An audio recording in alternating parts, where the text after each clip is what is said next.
Good morning. I want to say a word of thanks to Father Francis for allowing me to preach during his Mass this morning. I'm speaking at all the Masses this weekend because I have a few things to talk about with our parish family. I want to begin by saying a special hello this morning to the families who brought their children to Mass today. It is so wonderful to see the kids process out, and they're now having their own liturgy of the Word.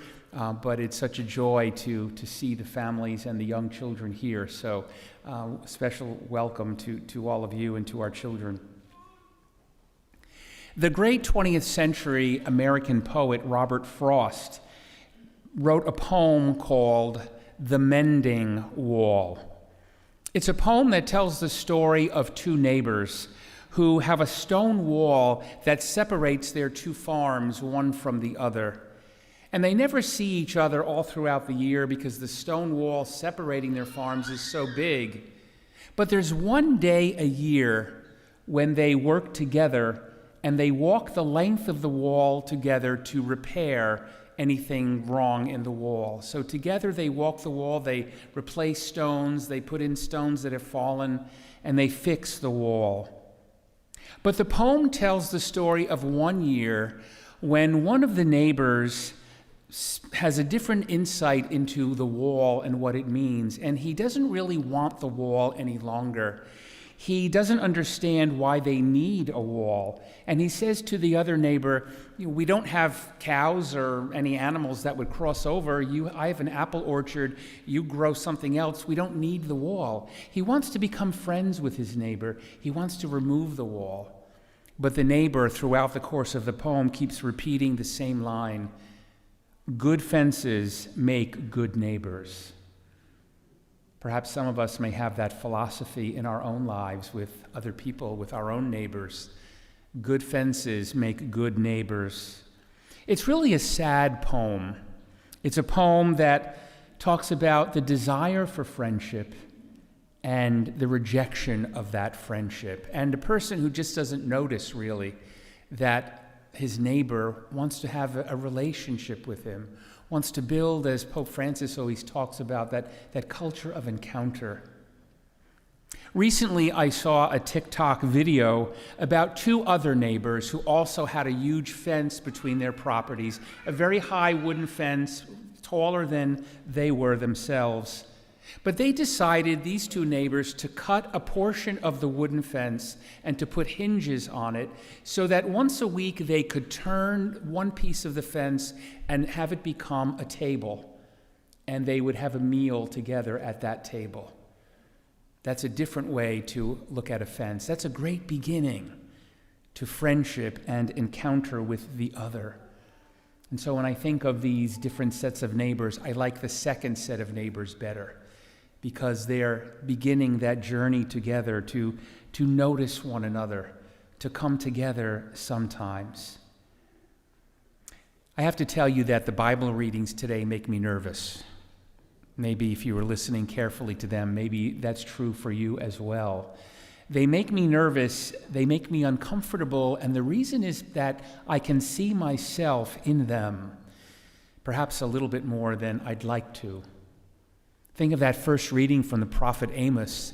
Amos's reading is really an in-your-face type reading. He's speaking about people who are sleeping on expensive beds, lounging on comfortable couches, beautiful couches, have plenty of food and entertainment and lots of lotions and oils to keep themselves healthy, and they don't notice the needs of others.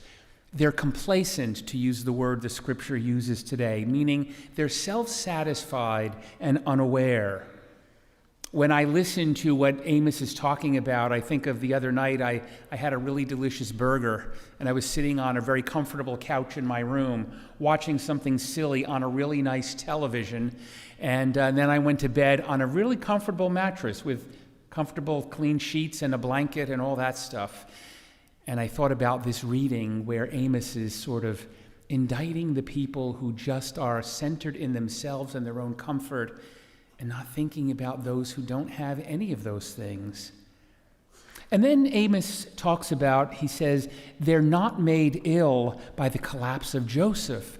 He's talking about the people in Zion. Remember, Israel had a northern and a southern kingdom. So Amos, the prophet, is talking about the people in the southern kingdom, Zion, in Jerusalem, who are so just not noticing anything happening to their neighbors. Joseph, of course, one of the tribes of Israel, right? One of the sons of Jacob, was in the northern kingdom. So Amos is saying, not only do you care about your own comfort, you're not even aware of the needs of others or of your own community. You're not even paying attention to those things. And then we hear this gospel, this rich man, the story of this rich man and Lazarus. This one always makes me nervous because often we hear this reading in Lent. And if you listen, the reading begins by saying there was a rich man who dressed in purple. Usually I'm reading this gospel, it's in Lent, and I'm wearing purple.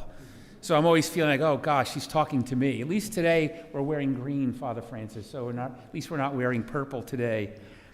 But in this gospel story of the Lazarus and the rich man didn't do anything bad to Lazarus. He didn't kick him when he went by or anything like that, but he just didn't bother noticing. Didn't even notice that Lazarus was there. He cared only about himself and his own personal success. He didn't notice the needs of others. And I listen to that and I think, maybe that's me sometimes. Sometimes we are so caught up in our own needs, our own plans, our agendas, the needs of our own families and our own friends. We don't notice the other. We don't notice the needs of the community around us. To notice, to share, to have concern for the other, and to contribute to the good of the community. That's what these readings are talking about today. They're calling us to just be a little bit more aware. This past week, how many people did we pass by who might have needed something from us? We didn't even notice them. We didn't choose not to do it. We just didn't even notice them because we were turned inward, focused on my own needs, my own desires, my own agenda. When you walked into Holy Mass today, you noticed on the back walls outside our new parish mission statement. This is something that we wanted to pull together. If you can read my letter in the bulletin today, I'm talking a little bit more about how it came about, but it was some people from our parish council, some from our parish staff. We wanted to develop a mission statement that we all could remember. It tells us who we are as a faith community. There are parishes I know of where every parishioner has memorized their mission statement and can speak about it. So that's my goal. So we're going to talk more about this mission statement. We put it up so that hopefully we can remember it. And Father Francis began Mass, if you noticed, maybe you didn't, but hopefully you will in the future, talking with a statement from it. Seeking the God who seeks us through worship, friendship, and service. So that the committee that put this together wanted to begin by saying, we are, as a community of faith, we're seeking God, but it's God's initiative. God seeks us. The whole story of the Bible is the story not so much of human beings seeking God, but of God seeking us.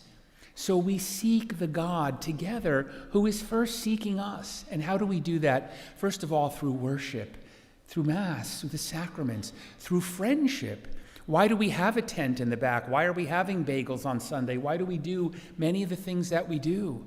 So that we can build the culture of encounter, a place where we can encounter one another and become friends. And that together in our friendship, we can see the face of God. And then because we've been fed here at the altar in our worship, we have been fed through the gift of one another. Now we go forward in service to the world.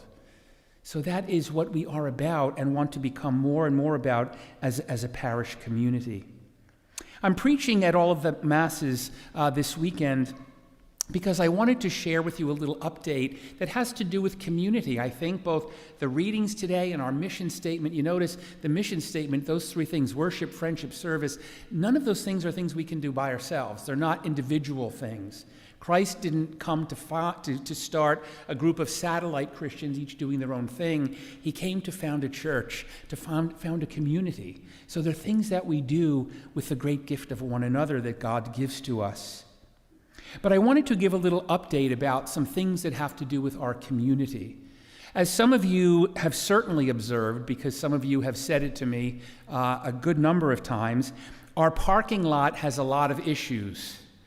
So when you've come walking into church over the last couple of years, perhaps you had to be very careful you didn't wind up in a ditch somewhere.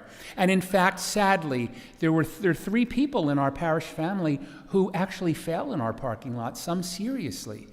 So I kept praying, Lord, what are we going to do about this parking lot? We don't have really the funds to deal with it, but because we put it out to bid, and we got several bids to redo the whole parking lot, all in the neighborhood of $500,000, $500,000.